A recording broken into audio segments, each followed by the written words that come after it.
Hey guys, welcome back to the Weeboo Pod. I'm Pat. I have Chris here.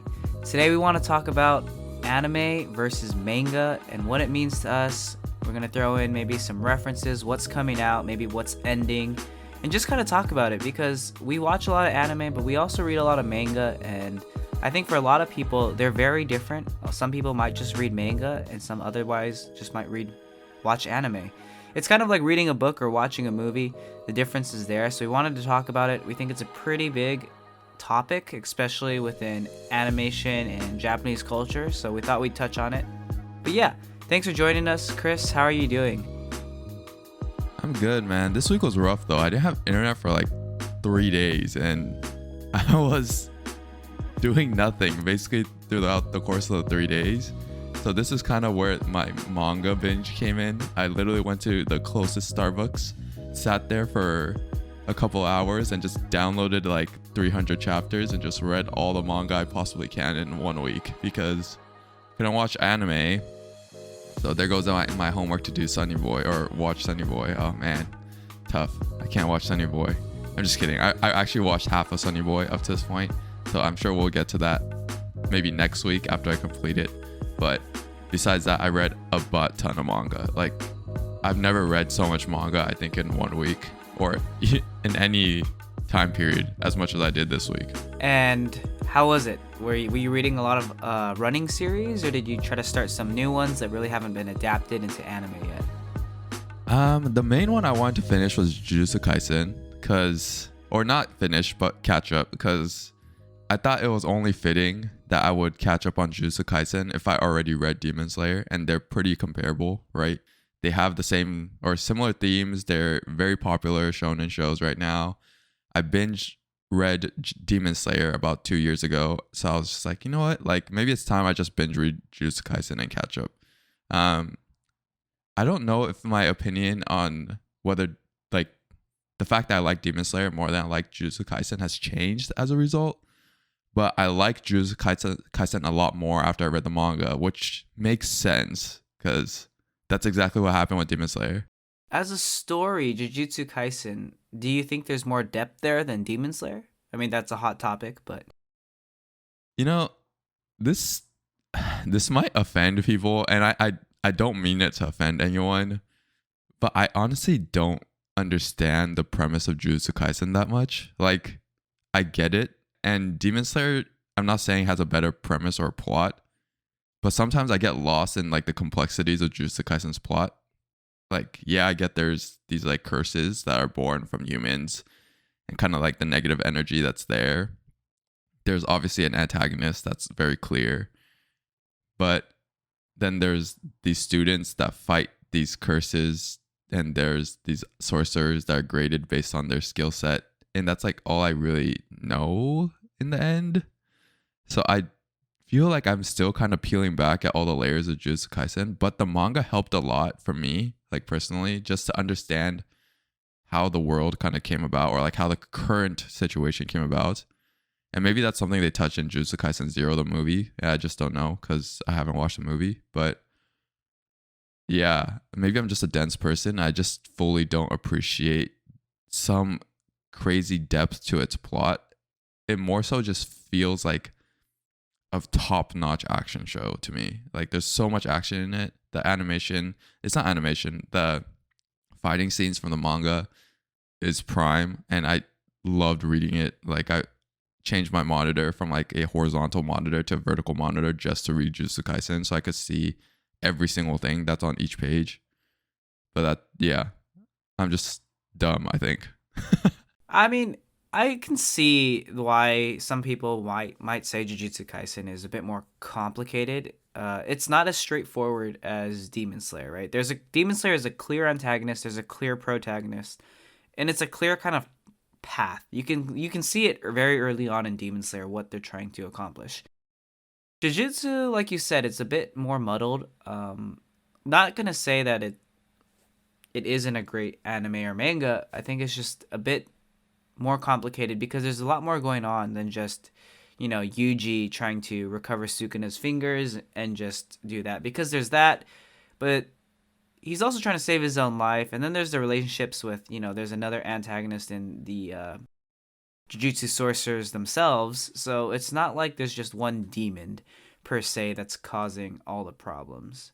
So I think that's why the storyline itself can be a bit more muddled.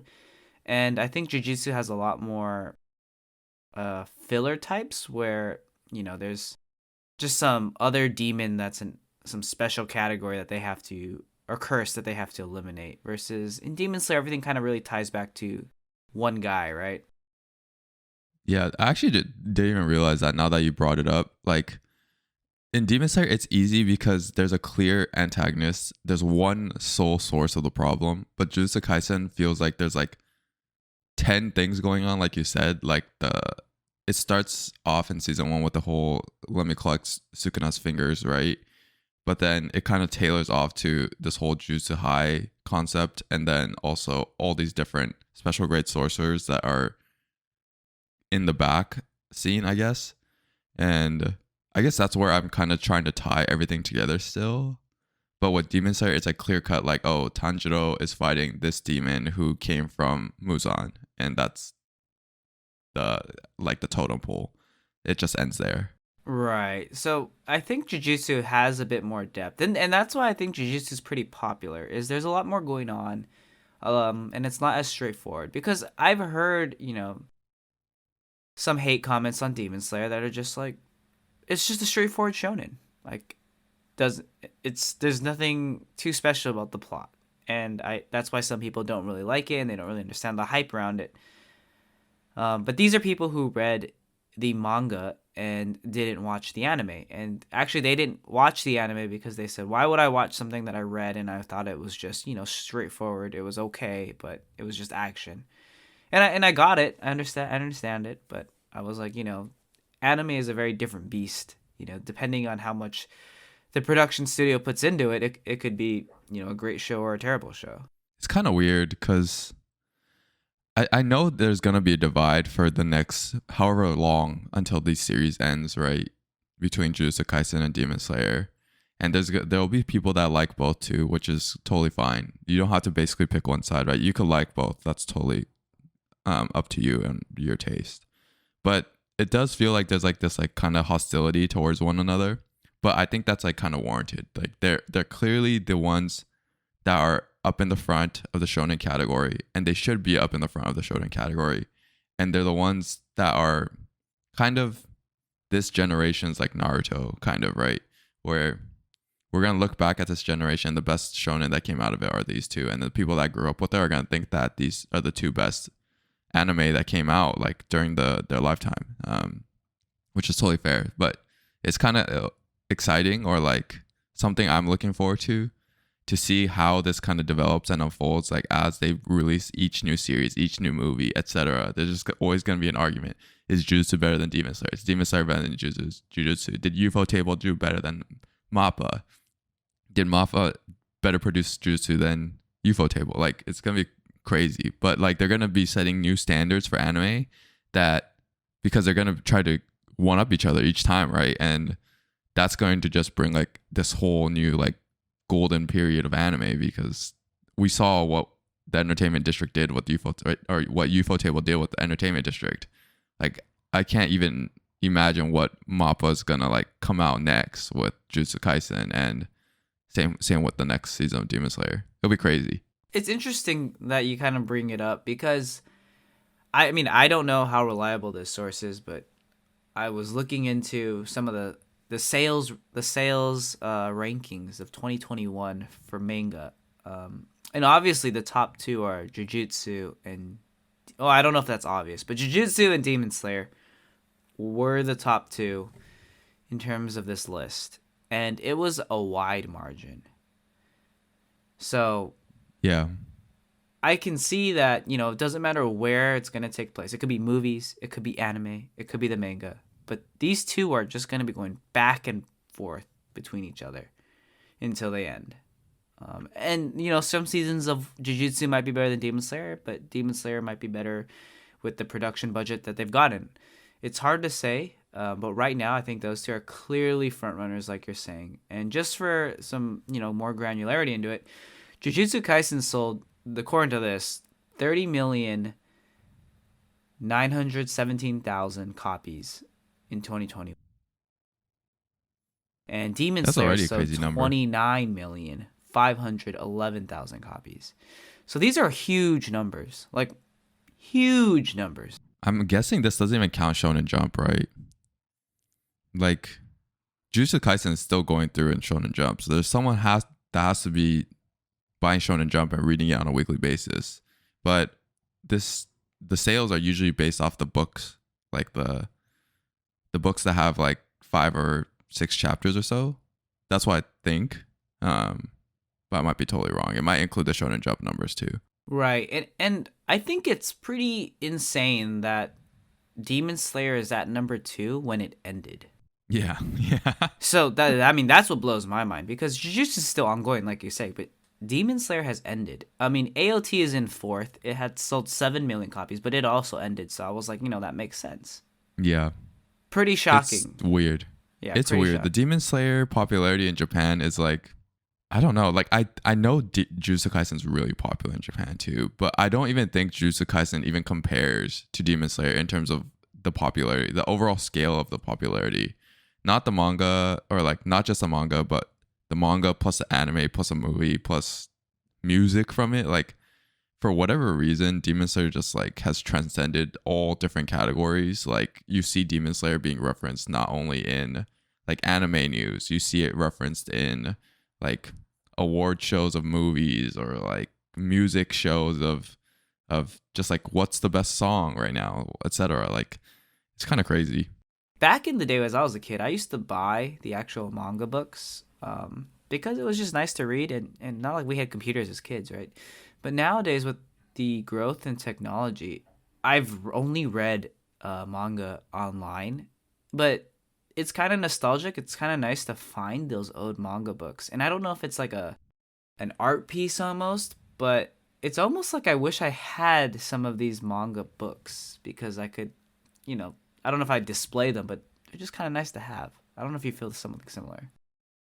I think I still see like a good amount of people that have like bookshelves of manga, whether that be in English or Japanese, like either one. It's kind of crazy because I was actually talking to my fiance at like a week ago or something. She was looking for something to read on Barnes and Noble site, because she likes reading. She's always looking for books to kind of just start. And she was telling me she was going through like the top sellers of the Barnes and Noble site, and every other book that was in that top seller ranking was a Demon Slayer manga, which is mind blowing to me. That was unheard of, right, in our generation. Like, if we went to like a Borders, which has closed now, but a Barnes and Noble site, or I guess back in the day, like it wasn't even a site, right? Like, we had to go in person. You wouldn't see manga in the top 10 books or something. You would see the Harry Potters, you would see the Lord of the Rings, but you would go to like this back corner, this niche corner that has the manga for like the 3 manga that gets serialized in English, like maybe Naruto, One Piece, and Dragon Ball, and that's basically it. But now, like, you go on the Barnes and Noble site, and the top sellers includes Demon Slayer, which is crazy. So there has to be people out there that are buying these books. And on top of that, again, Demon Slayer's popularity is just completely off the charts, like beyond what we have kind of talked about. Like, who'd have thought that they would even be in the popularity list of a US based bookstore? I haven't been into a Barnes and Noble for quite some time, I haven't been into a bookstore in quite some time. Man, and I haven't even read a book in like 4 years. I just read manga. But yeah, that's actually insane. That's legitimately insane. Yeah, but kind of going off your comment though, like, I love having the physical books. I love having it on like the bookshelf. Like in my room, I have like a really small bookshelf that's basically serving as like a TV stand too. I don't have a lot of manga, but I have a good amount. Usually I go to Japan, I like bulk buy, and then like I bring it all back. So, but recently I haven't been able to do that. So I don't have like the books with Demon Slayer or Jujutsu Kaisen, because in the last, I guess, 2 years or so that I actually read those, like I haven't been able to go to Japan, right? So I have like older stuff, like Bakuman, for example. I literally got like 35 books of Bakuman, shoved it in my suitcase, and was just like, okay, does this all fit? And does it not go overweight? I'm just praying that it doesn't go overweight. And I just sent like brought it back just like that. And I do that all the time. So I have a bookshelf of all those manga. That's hilarious. I mean, it's so accessible in Japan. Like you can go anywhere and get these. You can pick these up. Yeah, and they sell it like used too in bulk, so like in sets, and they sell it cheaper than like you buying each book by itself. So like I always buy it that way because it's just like I could buy 32 books for like less than $30. I'm going to take it. Like I don't want to pay the premium. Like right now, I think if you want to get it shipped from Japan or shipped from like a Japanese bookstore, it's like 500 yen or like $5 or to $6 per book. So if you get like 30 books, that racks up like real quick. That's very expensive if you think about it, but I'm sure it's not thought of as. Is it thought of as expensive, or do people just think of it as like, this is what I'm gonna pay to read and be up to date, like right when these release? I don't know. I don't know if it's like that expensive, right? It's almost like a monthly subscription. Like the books come out once every month, or not even every month, like every other month. So it's not that frequent that some of these books come out. For example, AOT took like one book for over the course of 6 months or something. So it's not that expensive, right? And I think a lot of these people like to keep them on the bookshelves just to kind of look at and also like look back at what they read in the past, but like have it on the available to them so they could just read it anytime. Would you start like a collection or a like a bookshelf wherever you live? I think I would start a collection, but it wouldn't be something that I've already started reading unless it was like the final copy, maybe like the last volume of, like Jujutsu, Demon Slayer. If One Piece ever ends, I do want that final copy because that's been a journey that I've just been reading for, I don't know, my entire life. I mean, at some point, it's just, I'm committed now. It doesn't matter how bad One Piece ends, I'm just committed to the ending, if it ever ends. I mean, in 20 years, I could still be saying the same thing. Like, when's Luffy gonna find his treasure? It might end when you're like 40 years old, man. That'll be crazy though. Like if it ends when you're like 40, that means you read One Piece from when you were like 5 to like 40. Basically your entire lifetime. I would literally cry, I think. I think I would cry tears. I mean, just over the sentimental fact that it ended. Yeah, I mean, I think some of these are kind of worth keeping, and I don't know. I just like the look and feeling of having things on the bookshelf. Like it doesn't have to even be big.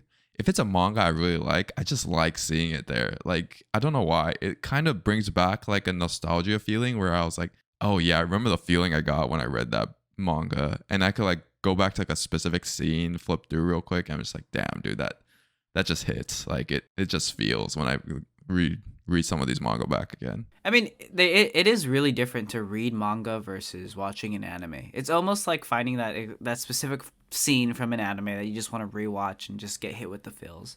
But yeah, I guess for those who don't read manga, maybe some common knowledge is that it does go right to left, right? I think that was one of the first things as a kid I was very confused about, is why does it go right to left, even in English? Yeah. But it's more because of the Japanese language.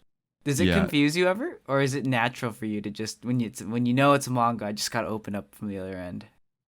For me, it's natural because I've just been reading books that way. I honestly don't read a whole lot of Japanese books nowadays, and honestly, my reading is like turned to complete shit because of that. I just don't use it enough, and for that reason, I probably should read more manga, like from Japanese sources, to be honest. But it's funny that they actually keep it that way for English, because it's that way for Japanese because all the books are that way. But in English, like you go left to right, right. I think they just have to keep it that way because of the flow and the sequence of the manga itself.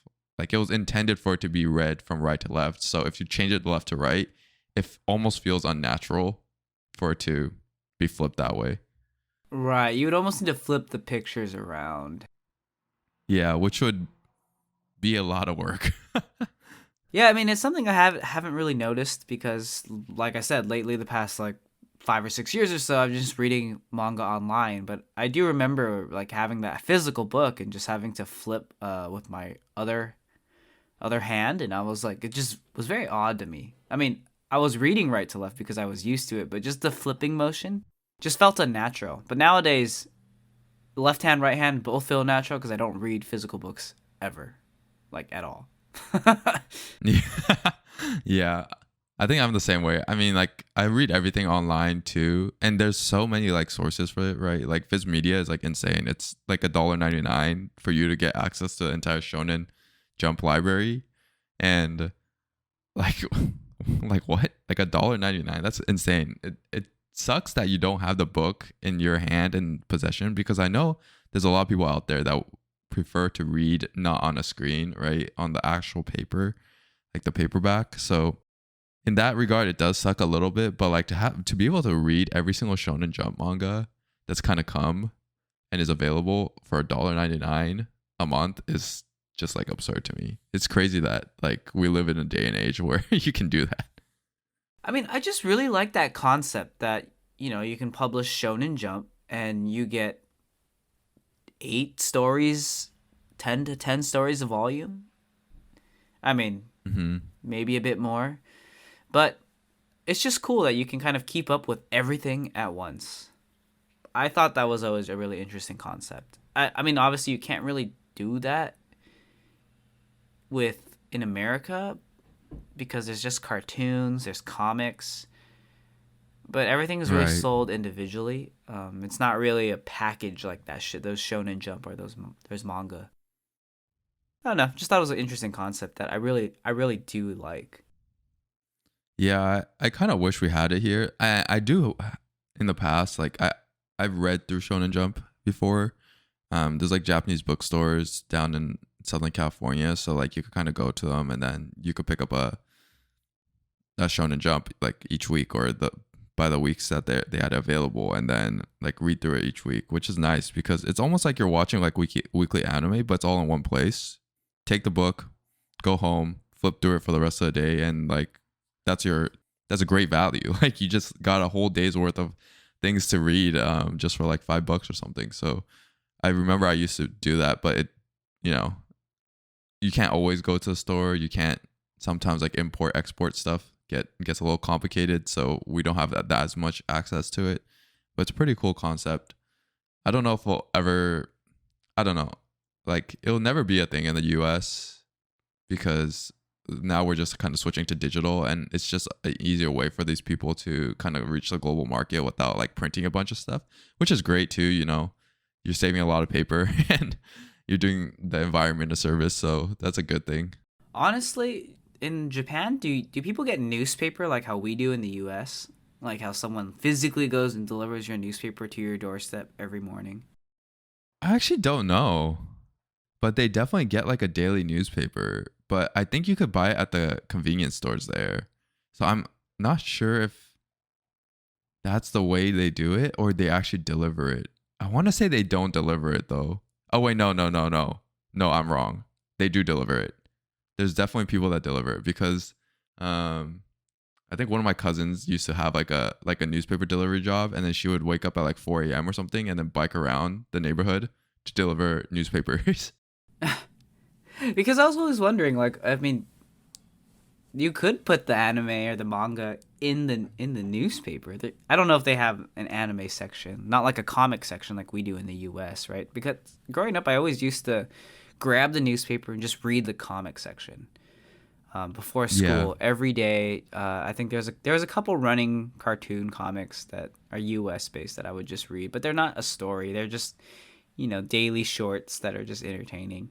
Yeah, that's true. I actually didn't really think about that either, but I don't think they do have a comic section. And if it is, I think it's like just shorts. It's not anime, right?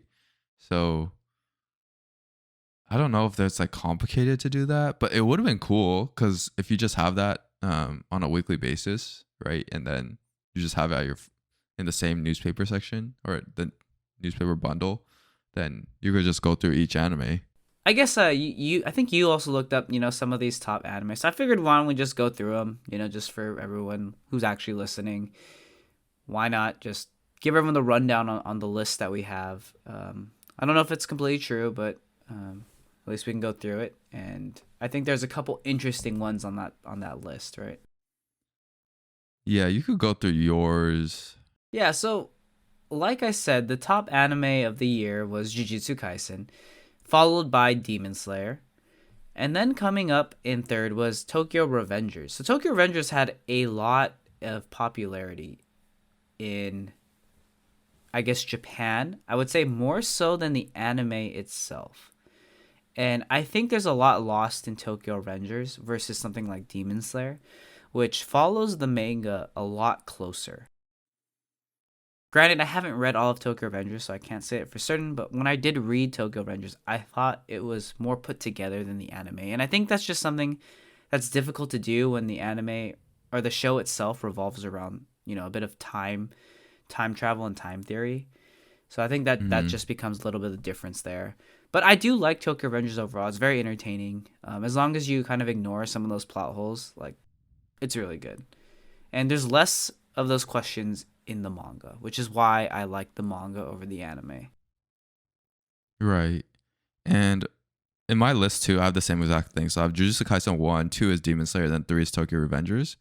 My list is kind of from a Japanese website, and Pat's is from like a Twitter account. So we're kind of just like going back and forth, right, to kind of bridge the gap between the two. I'm not sure like which one's more accurate, to be honest with you. But the reason why I actually started reading manga this week was I didn't have, okay, so I play a lot of video games, right? Like outside of my time watching anime and stuff. And I don't have a video game right now that I want to play. And I was like, fuck, dude, I have nothing to fill the time. Like I don't want to watch all this anime because I'm gonna burn out just watching anime. And I get bored really quickly. So I was like, okay, I need like something to do. And I recently watched Tokyo Revengers, which we kind of talked about. But I remember leaving, or like after watching Tokyo Revengers, I was like, fuck, dude, I really want to read the manga. Like I need to figure out like what happens. So I kind of went down this rabbit hole, right? I was like, what's the best way to read manga nowadays? Like Viz Media, etc. But then Viz Media, like Tokyo Revengers isn't Shonen Jump, so it's not available on Viz Media. Where do I need to go? Bookwalker. And I don't know if that's like the same experience that like some other people had, but Tokyo Revengers was the first show I watched in my recent memory, at least since Demon Slayer, where I actually really wanted to read the manga after. Like I was like, I just need to read the manga after. And if that's like the kind of feeling you get after reading the manga as well, like after each chapter or each book, you're like, oh, dude, I got to keep reading Tokyo Revengers. I could totally see why this is like number 3. And I haven't read it yet because I haven't found a good source to read it. And I don't know if I want to read it in Japanese or English. I think I want to read it in Japanese more so than English. So that's definitely on my list. But like for this week, like I just read a bunch of Shonen Jump stuff, but I really want to read Tokyo Revengers. Right. So that's usually how I get into reading the manga is I'll be watching the anime if it comes out, and then there'll be an episode, and I'm just like, I can't wait. Like, no, I just can't. I gotta look it up. Like, screw the Yeah. cliffhanger. I'm looking it up. I don't care what's Yeah. happening next week. I'm looking it up. That's how I know I'm invested into a show.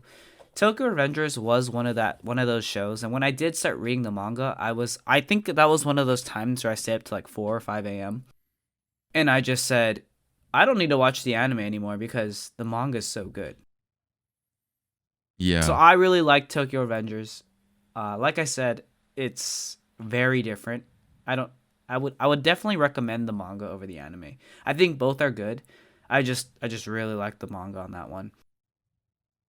Yeah, I really hope Tokyo Revengers kind of doesn't fly under this like radar in 2021, at least from like an anime standpoint in the US. So like we did all those anime award reviews, we've researched our own, right? Like what's been popular over the last year. Tokyo Revengers doesn't come up that much.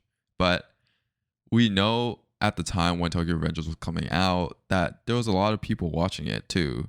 So it almost feels like it either got forgotten about, or it just kind of fell off a cliff for people, or I don't know. Maybe it just wasn't like that memorable, to be honest with you, in the end for the global audience. But Tokyo Revengers for me was like one of the most enjoyable experiences I've had. Like I really like kind of just like the brotherhood and the interactions between them.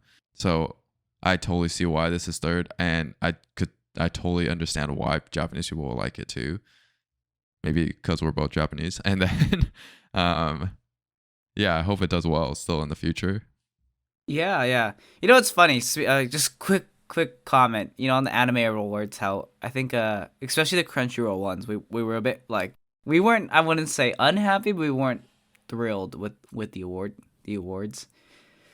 I Mhm. was speaking to my brother the other day, and he was like, "Hey, you see the Crunchyroll awards?" I was like, "Yeah, I did." And he was like, "What you think?" And I was like, I basically went over our podcast a bit, you know, our comments there. For those who haven't listened to it and want to listen to it, I mean, I think it's a few episodes back. Feel free to listen in on the Crunchyroll Awards. I think there's also our Anime Awards. They're very different rankings. But my brother's a shonen fan for those listening, and he was like, "Oh, it was perfect. I thought it was dead on."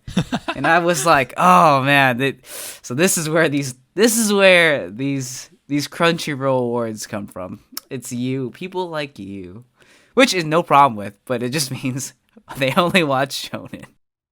Yeah, I don't know. I'm sure I know we've kind of both talked about it and we feel a certain way. And because of the Reddit Anime Awards more so than the Crunchyroll Anime Awards, like we've been kind of watching a bunch more shows, right? Like we watched Skate to Infinity, not because it showed up on any of the awards, but in 2021 it did kind of leave a mark in terms of what it did. And then we saw in the Reddit anime side that Sunny Boy won on the jury side for Anime of the Year, and that's why I'm watching Sunny Boy right now. You watched Sunny Boy leading up to it because you actually did your homework and was like very much prepared to talk about it. But I didn't, and then so I'm doing the catch up right now for Sunny Boy. This I guess could be a preview to next week's podcast, but my opinion of Sunny Boy I think has changed after watching like 7 episodes. After actually sitting down and watching it, I actually think it should be in the conversation of the anime of the year, and that's probably completely different from what the public views it as because it's it's not something I think anyone off the streets would enjoy. And that's the same for a lot of these other shows that were kind of in the conversation for anime of the year. Odd Taxi, for example, like that's not a show that if I gave to your brother, like he would enjoy, or that's not a show that a prototypical anime fan would enjoy. And that's the same exact thing that I'm seeing with Sunny Boy. So it's really hard because like you could say it's the anime of the year for X, Y, and Z reasons, but it's never gonna gain the traction or the popularity that some of these other shows are getting. It's just too easy to watch Demon Slayer and Jujutsu Kaisen and Attack on Titan, but it's so hard to sit through 20 minutes of dialogue of Sunny Boy and dissect every single sentence that's being said in it. Yeah, I mean, we can save this for next week, but even after watching it, I'm still confused. I just don't have the brain for it. I think I'm too much trained by shonen. I just couldn't follow it. You'll have to give me the rundown next week. Yeah, I mean, like, we could talk about it in more detail, but like to put it in perspective, the way I'm watching Sunny Boy, and which is why it's taking me a long time, besides the fact I lost internet, is I've had to basically rewatch every single episode like twice. Like I would watch it and then I would pause it. I'd be like, wait, what the fuck just happened? Let me rewind another like 3 minutes to go back to what was being said and like reread in subtitles plus listen in Japanese. Like if there's a difference in the translation too, like what is kind of like causing the gap, and also just like what I need to interpret from both sides. And like it's taken me so long because each episode basically takes me like an hour to watch, essentially to just get, I guess, like the experience that I want from Sunny Boy, which is insane. But I don't expect anyone to do that, right? Like not a typical anime fan would do that and just keep going back and forth, hitting the pause button just to watch one show. Yeah, it's super deep. And we can talk about it next week, but Yeah. it's not an easy watch, I think, for those who are considering it. Yeah, I totally agree. So, all right. Anyways, we could keep going down your list of manga. It's a preview, I guess, for our Sunny Boy discussion next week. All right, so I guess jumping into more shonen, number 5 was My Hero Academia, which I've had many people say they love. Wait, your four was AOT, right? My 4 is AOT. That is correct. Okay, got it. So 5 is My Hero. Very close to AOT. But again, AOT, I mean, it wasn't released the whole year. I understand why it might not be up in the rankings. Number 6 is One Piece. I think that's, again, nostalgia. I think the people who've been buying One Piece, they're still going to be buying One Piece.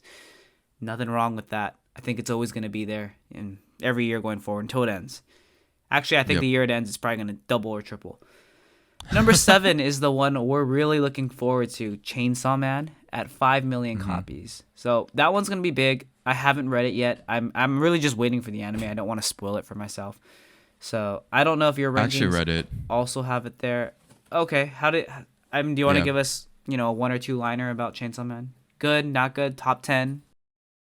Yeah, my ranking's the same in that Chainsaw Man is at 7. I think my 4, 5, 6 a little bit different, so we could go over it afterwards. But I read the first 50 chapters of Chainsaw Man. I'm still reading the remaining 40 chapters or so.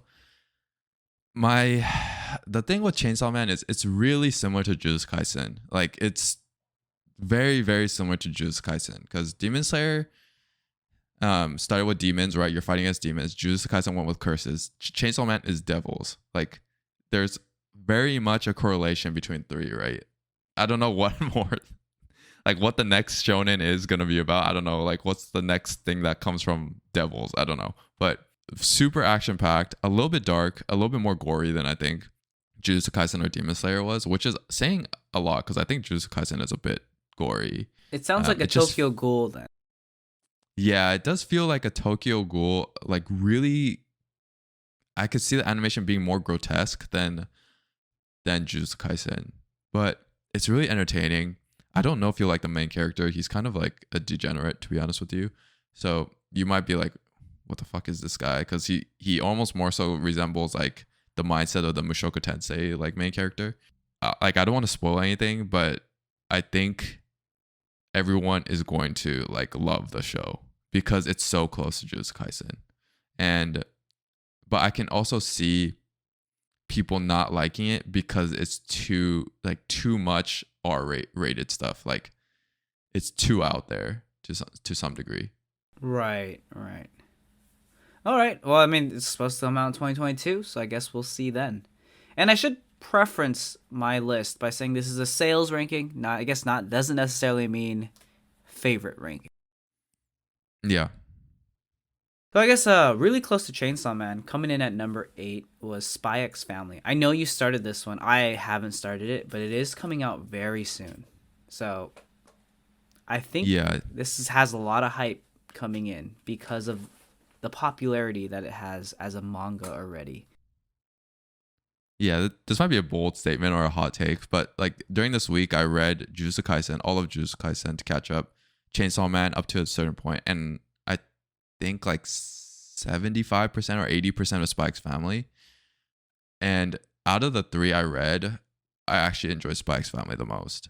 And it might be because it's more so closer to the genre that I prefer. It's like a bit slice of life, a little bit like, I don't know, it's like a little thought provoking. The concept is really interesting and it's hilarious. It's so funny. I don't know if I've read a manga recently, or I don't know if I've read comedy mangas in general, but I like literally sat there while I was reading, probably at Starbucks, and where I could get Wi-Fi, and I was like laughing to myself. So everyone probably thinks I'm fucking insane for doing that, but like it made me laugh out in public when I like don't normally do that, and it's so clever. I think people love the anime. This is like definitely the sleeper pick of like sneaking in for like anime of the year for sure, because we're in a year where shonen is just dominating, right? Spy X Family is not really a shonen; it's more like a family show. So it's gonna sneak into a lot of people's favorites, I think. All right. Well, thanks for giving us that quick rundown. I mean, I'm excited for it. I think I want to start reading it, but I do want to watch the anime a bit first as well. Yeah, I don't know if it's like something that you have to go out and read on your own. Like maybe after you watch the anime, that's what you do, because you know it's gonna end at a certain point. It's just really well made, even as a manga. Like the writing and like the cleverness of it, it's really funny. So I hope that translates through in the anime. But the anime is being produced in a joint collaboration between Wit Studio and Cloverworks, which is really interesting. So I hope they like execute it to a T. Cloverworks kind of has been on this like tear, especially with My Dress Up Darling being so popular in this season right now. It might even be more popular than AOT, which is like kind of crazy to think about. Like I have like a lot of faith that they'll do it correctly. Yeah, I mean, most likely they're not gonna drop the ball in this one. Not something of this, caliber. I wouldn't think that would happen. Yeah. All right, well, let me round out my list by going through the last two. Both last two have been running for quite a while. Number 9 is Kingdom. I actually haven't seen the anime. It's rated, I think, an 8 on my anime list. I haven't seen it. I don't know if you have, but maybe I haven't watched the anime. I should start watching it. I don't know. There's a lot of stuff I need to watch. I hadn't really heard too much hype around the anime itself, but I mean, the manga's still running. It still seems pretty popular, so maybe in the free time I'll try giving that one a little read. But Kingdom's interesting. So I haven't watched the anime, but I've watched a live action movie, and it's the best live action movie besides Rurouni Kenshin that I've watched. And the plot is so interesting in the live action. So I don't know why I haven't watched the anime. It's a really, really good plot premise, like character interaction situation. So I'd suspect the manga and anime are really good too. Yeah, I can see how, especially the manga would be really good. But okay, yeah. In number 10, different genre. Glad to see it. Haikyuu. That one's not a surprise, but Haikyuu is very popular in Japan. Yeah. It's kind of crazy. Like Haikyuu's still like running at the top. It's just it's a likable show and story. It's hard not to like it. I mean, we have a friend who doesn't read or watch anime, and they just said Haikyuu was so good. It's like surprising that it's not something that's like kind of fallen off like from the top 10 sales list, just because not much has gone on for Haikyuu in a little while, right? Like I don't know if there was anything related to Haikyuu anime wise that was released in 2021. So like when that happens, usually like you lose a bit of the traction, new stuff comes out, but there hasn't been a sports anime, like a new sports anime, maybe, or manga, sorry, in a while. So maybe besides like Blue Lock, which is like a soccer anime. So maybe that's why there's still like a lot of people reading it. Or maybe it's a female crowd too. I don't know if the manga is ongoing every week. I don't know if it's a once a month type manga or, every week there's a new chapter. But like you said, it's very popular. I mean, whenever I was going to Japan, of course this is 2 years back, I would see Haikyuu keychains everywhere. Like everywhere. Yeah, Haikyuu back in the day, I think like 2-3 years back had to have been like the number one selling like product off of an anime, because there was just so much goods and products that were from Haikyuu. I'm sure Demon Slayer's kind of gone above and beyond that now, but at the time, like Haikyuu was really, really popular in that sense. Was Haikyuu on your list? I mean, what's the differences that you had for some of these like, top 10?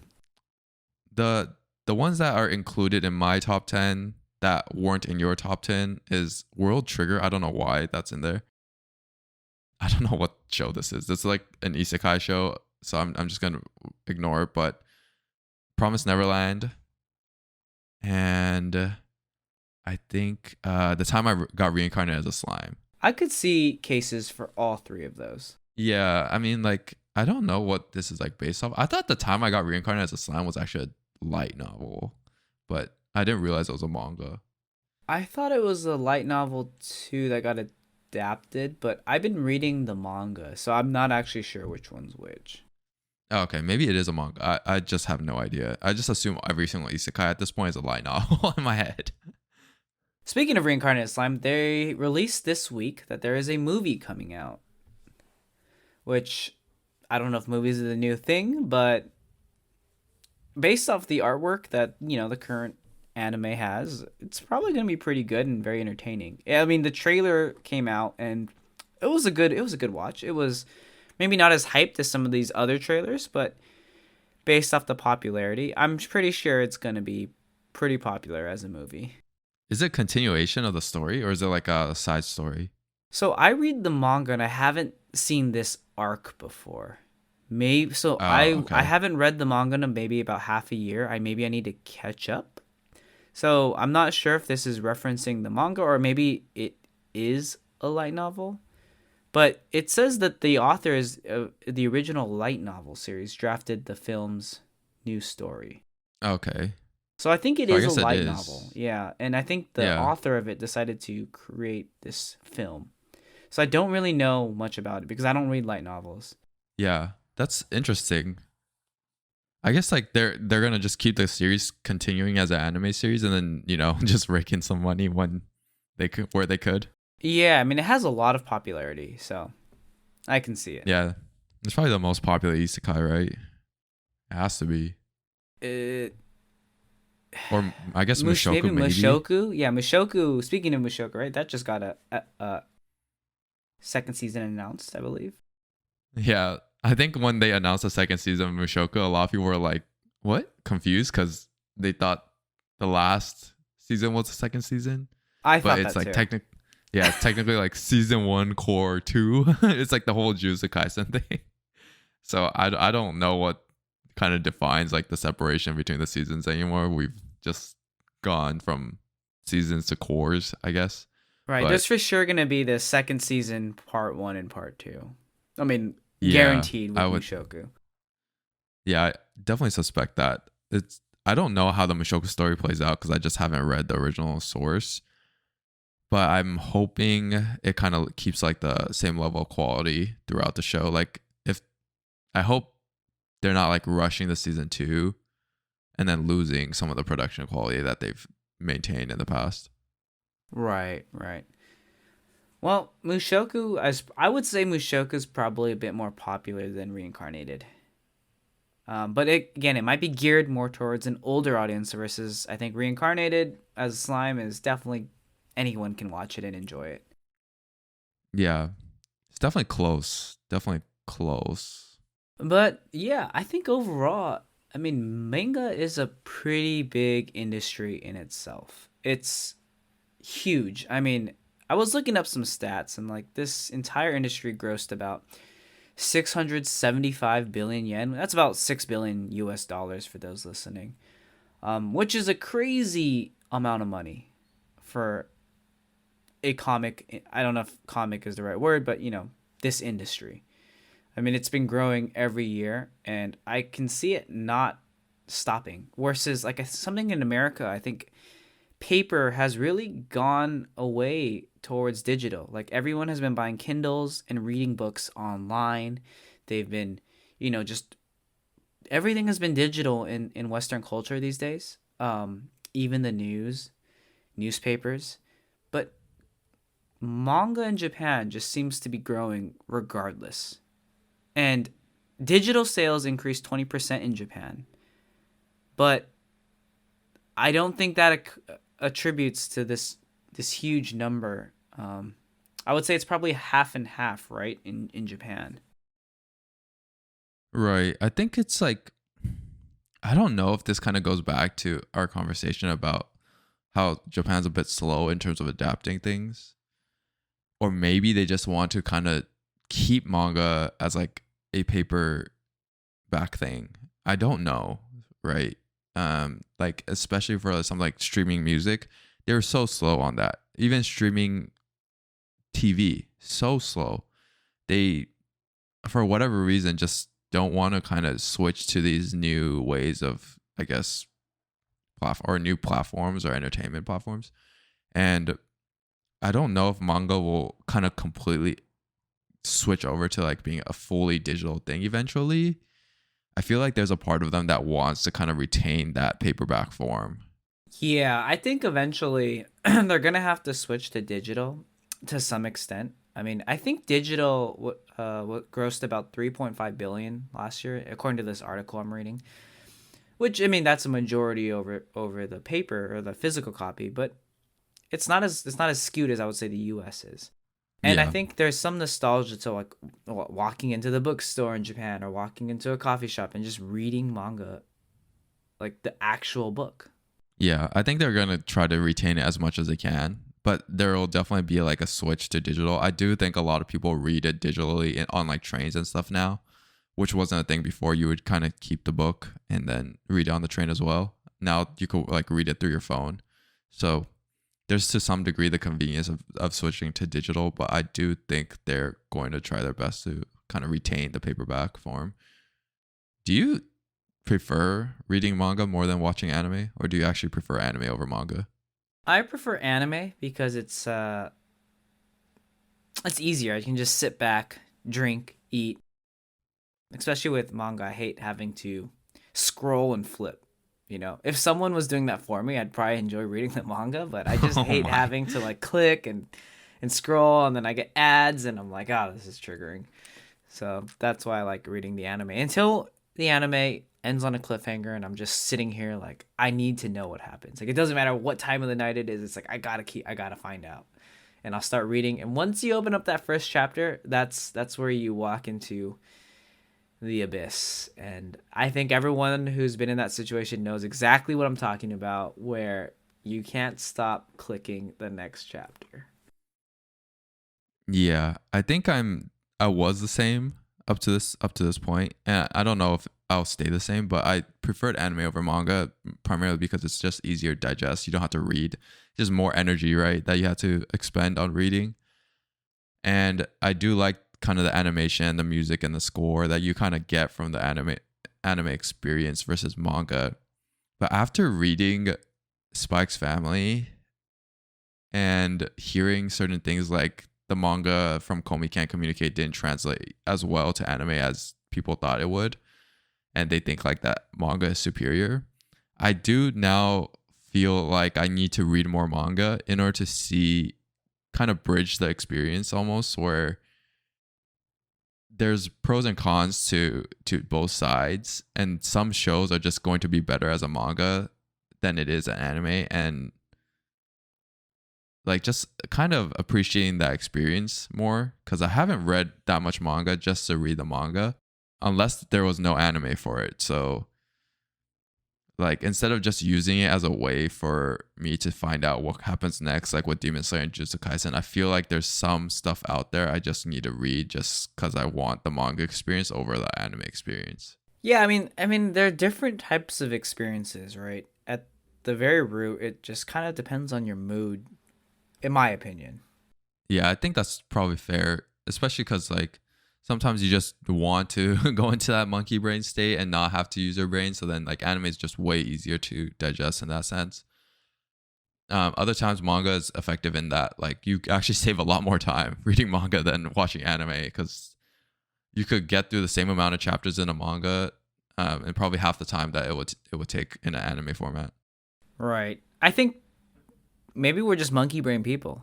Didn't get Sunny Boy. Like to watch anime. Yeah, I But don't know.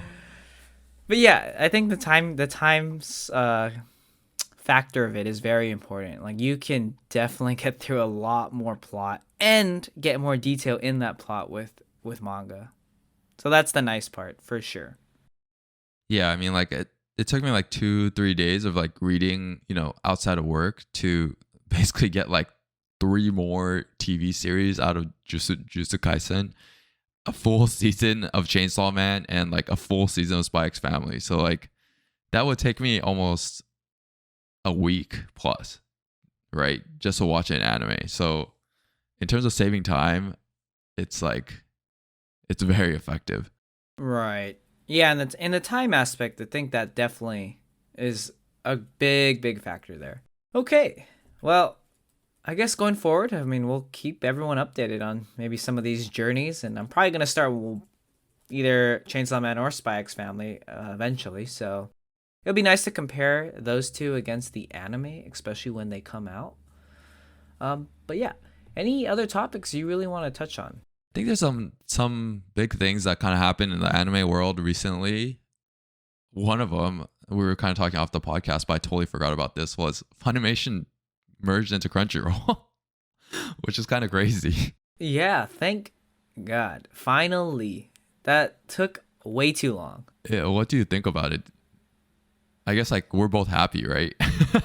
I'm happy. I was watching I don't know if Noragami was always on Crunchyroll. I think it was a Funimation, but it got moved over to Crunchyroll with the change. And I started watching it because I was like, I rewatched it and I was like, oh, I really like this show. And I was like, but why is there only dubbed on Crunchyroll? And I watched like 3 episodes dubbed, and then I was like, I can't do it. I tried, and then I went to go look up the subbed version.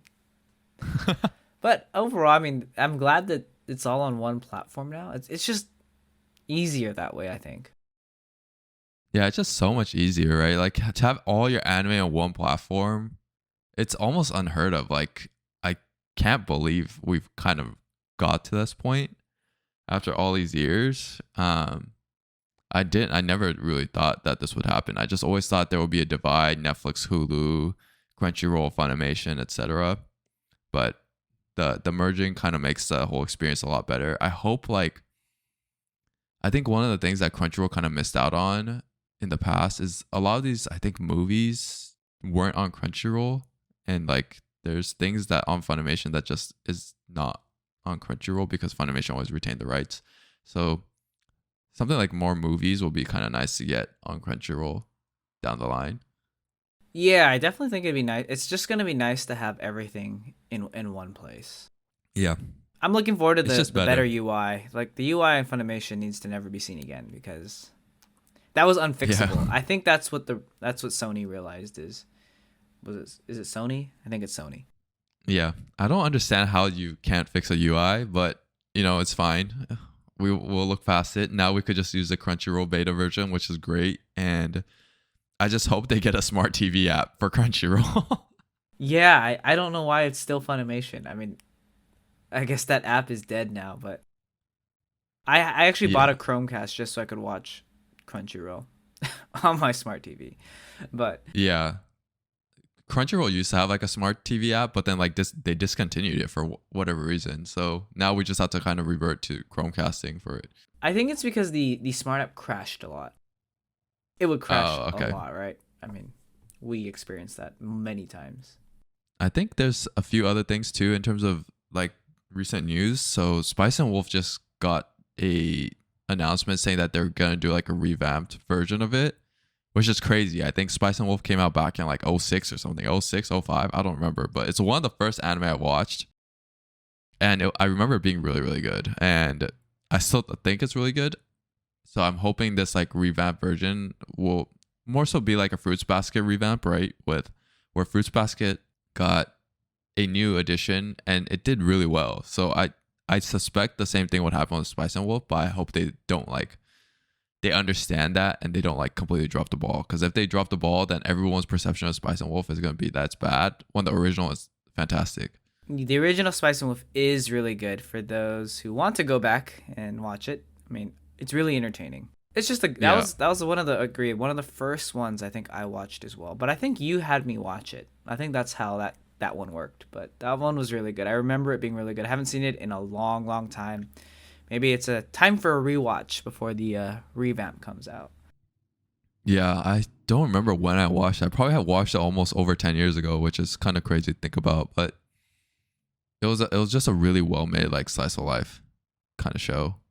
So looking forward to the revamp. So that should probably be coming out. I would guess like 2023. Right. I think in some Yeah. other news, there's a new Pokemon trailer for those who haven't seen Scarlet and Violet. Go ahead and watch that. Let us know what you think. That one's gonna be. I'm actually surprised how many Pokemon have been coming out lately. This one looks cool. This one looks kind of cool in my opinion. I'm hoping it's good, but like Arceus and BDSP, was it BDSP? Yeah, BDSP was not the greatest.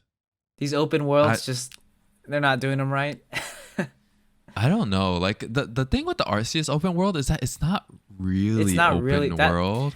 So that's they're supposed to be doing with the new Violet and Scarlet. It's supposed to be really open world, but I mean, we'll see how much really open world it is. The other piece too is that it's like I didn't like that in Arceus they completely removed all the elements of a traditional Pokemon game, like the fighting and the gym leaders and yeah, I guess like the training that kind of comes from it. So that part was kind of a curveball. Like I don't necessarily think Arceus is a bad game. I just was expecting more from it. It felt like an unrefined open world game. Right. Yeah, I completely agree with you there. It did seem unrefined. I mean, I personally don't like Arceus too much, but I haven't gotten to the shiny hunting yet. I'm still trying. I'm still trying to push through it, but it's been tough for me. It's been tough. Yeah, I mean like I don't know if like you lose out on a lot by just skipping out on Arceus, to be honest with you.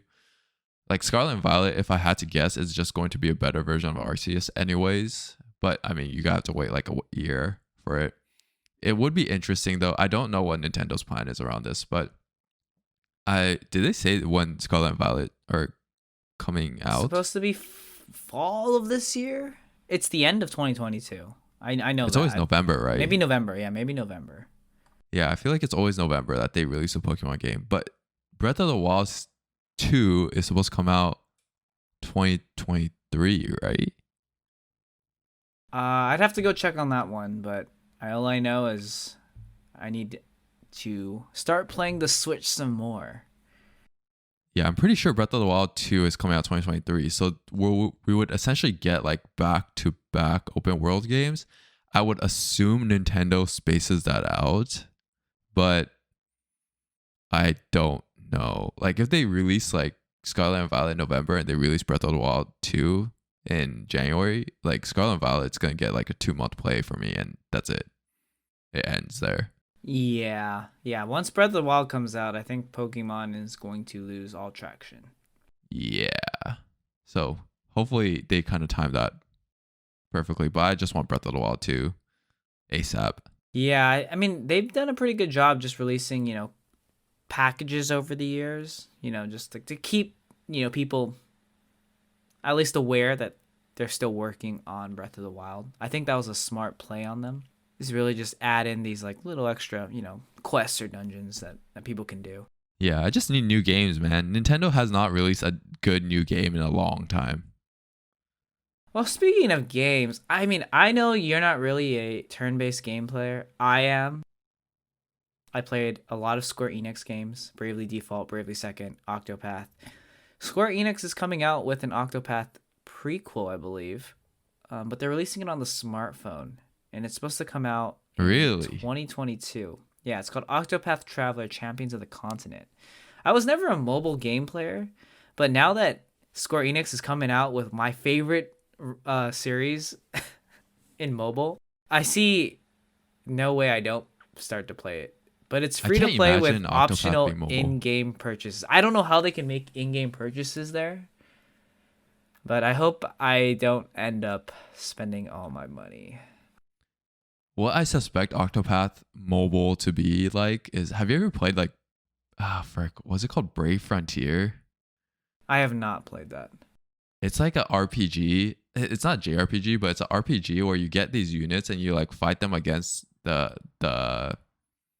not the slimes, but like the monsters. And you could do basically you could fight it on your own, or you could just like auto fight, where your units will just like auto fight the monsters for you, and you literally don't touch the phone. So it's like farming for you, right? That's what I suspect it to be, because Octopath is like it's grindy. It's grindy. Yeah, it's like a grindy JRPG, like pixelated, very like indie feeling. So I suspect it almost be like you have like a gacha pool to try to get your units, and then you use your units to go not in like maybe in like a turn-based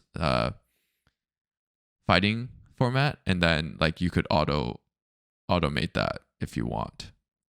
Yeah, so I think this mobile game has actually been out in Japan for a while, but I mean, I don't have the Japanese Play Store, so I don't know how it was taken in Japan. I'm actually going to look it up. I only found this news out recently that it was coming to the North American market this year, so I'm going to go look up some trailers on it, I think, later in the week. Yeah. The one last piece of news I had on my end was finally 86, or 81, I should say, is coming back on March 12th, a couple days from now, with the end of their season. So we can finally get the conclusion that we've been all been waiting for. I haven't even watched like the last 6 or 7 episodes or whatever, so I need to catch up before then. So yeah, that was all I had. Any other information you wanted to share? No, I don't think so. I think the last thing is just someone pointed out to us on our Skate the Infinity episode that there was a lot more elements to skating that we were not aware of. Apparently there's something called downhill skating. So we learned a lot just from someone just telling us like what it is and just making us aware of like the different elements of the skating culture that was kind of depicted in it. I honestly appreciate comments like that because obviously it's just us two on this podcast. We're not looking up every single thing that we could possibly look up.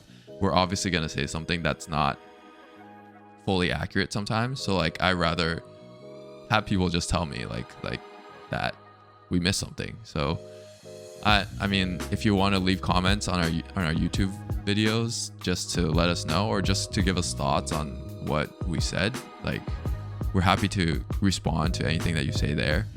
And yeah, it's just kind of nice to get that response just so, you know. Yeah, I think the feedback is just really appreciated. I mean, it's just nice to hear it. Yeah, definitely. I really like the interactions. Like I felt like that's what we intended when we kind of started our like social channels from like Twitter, Patreon, YouTube, Instagram. Like we wanted more feedback and interactions with the community. So like even like pointing out like we missed something on a podcast or saying like you liked this episode, like something like that goes a long way. So really appreciate. I don't know what the person's name is. It just says guest on YouTube, but really appreciate that person for pointing that out to us and like kind of communicating that. And also I think we've had a few other comments here and there on our other episodes. So thank you to those that have kind of commented and provided us some fun feedback and insight in terms of what you like for anime. Yep, agree with everything Chris just said, and we hope you guys keep listening. If you guys have any other comments, yeah, feel free to just let us know. And until then, I guess we'll see you guys next week. All right, peace out, Weebs.